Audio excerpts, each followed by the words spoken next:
China Taiwan యుద్ధం ముంచుకొస్తోందా? Donald Trump చైనాను రెచ్చగొడుతున్నారా? Taiwan భయంతో అమెరికా వైపు చూస్తోందా? జరుగుతున్న పరిణామాలు చూస్తుంటే అవునని అనిపిస్తోంది. తైవాన్ విషయంలో చైనా అమెరికా మధ్య మరోసారి మాటల యుద్ధం రగిలింది. ఇది తైవాన్ భవిష్యత్తుపై నేరుగా ప్రభావం చూపుతోంది.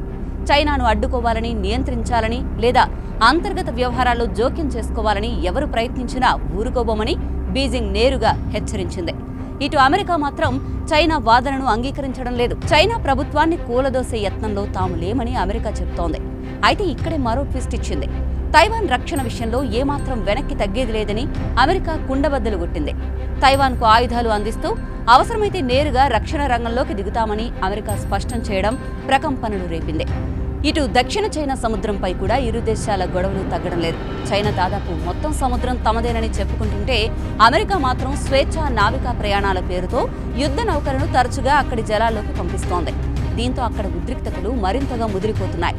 ఇటు చైనా గౌరవం, సమానత్వం కోరుకుంటే అమెరికా ఆసియా పసిఫిక్ ప్రాంతంలో తన వ్యూహాత్మక ప్రయోజనాలను కాపాడేందుకు కట్టుబడి ఉందని చెబుతోంది.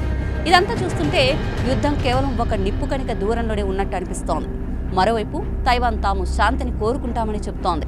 అయితే తమ భద్రత కోసం పోరాడతామంటూ చైనాకు ధీటుగా సమాధానమిస్తోంది. ఇలాంటి సమయంలో ఓసారి చరిత్రను గుర్తు చేసుకోవాల్సిన అవసరం ఉంది. 1949లో చైనా 2 భాగాలుగా విడిపోయింది. మావో జెడాంగ్ నాయకత్వంలో కమ్యూనిస్టు ప్రభుత్వం బీజింగ్లో అధికారం చేపట్టింది. మరోవైపు చాంగ్ షెక్ నేతృత్వంలోని నేషనలిస్టులు తైవాన్కు వెళ్లిపోయి అక్కడ ప్రభుత్వాన్ని ఏర్పాటు చేసుకున్నారు. అప్పటి నుంచి తైవాన్ స్వతంత్రంగా కొనసాగుతోంది.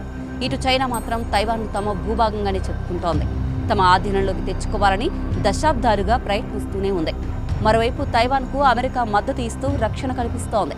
అమెరికాలో ఏ అధ్యక్షుడు అధికారంలో ఉన్నా తైవాన్కు మద్దతుగానే ఉంటారు. 2016-2020 మధ్య అమెరికాను నడిపించిన ప్రస్తుత ప్రెసిడెంట్ డొనాల్డ్ ట్రంప్ తొలి విడత పాలనలో తైవాన్కు అన్ని విధాలా అండగా నిలిచారు. అత్యాధునిక ఆయుధాలను తైవాన్కు అందించారు. ఇప్పుడు మరోసారి అదే మాటపై ఉన్నారు ట్రంప్.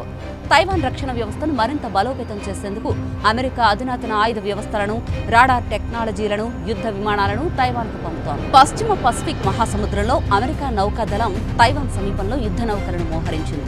ఇది చైనాను మరింత రెచ్చగొట్టేలా చేసింది. తైవాన్పై ఎవరైనా దాడి చేస్తే అది అమెరికా మీద దాడి చేసినట్లేనని డొనాల్డ్ ట్రంప్ గతంలో చెప్పిన ఓ మాట అగ్నికి ఆజ్యం పోసినట్టయింది. దీన్ని బట్టి చూస్తే తైవాన్పై చైనా తన దాడిని ప్రారంభించే అవకాశాలు కనిపిస్తున్నాయి. నిజానికి 2027లో చైనా తైవాన్ను ఆక్రమించొచ్చని అమెరికా నిఘా వర్గాలు గతంలో చెప్పాయి. కానీ 2025లోనే, అంటే ఈ ఏడాదే చైనా తన దాడి మొదలు పెట్టొచ్చు. ప్రస్తుతం చైనా తన నౌకా దళాన్ని, యుద్ధ విమానాలను తైవాన్ సరిహద్దుల్లో తిప్పుతూ భయపెట్టే ప్రయత్నం చేస్తోంది. ఒకవేళ తైవాన్పై చైనా విరుచుకుపడితే అదే 3వ ప్రపంచ యుద్ధానికి దారితీయవచ్చు. ఎందుకంటే తైవాన్ను చైనా ఆక్రమిస్తే అమెరికా చూస్తూ ఊరుకోదు. చైనాపై అమెరికా నేరుగా బరిలోకి దిగితే పరిస్థితి ఎలా ఉంటుందో మీ ఊహకే వదిలేస్తున్నా.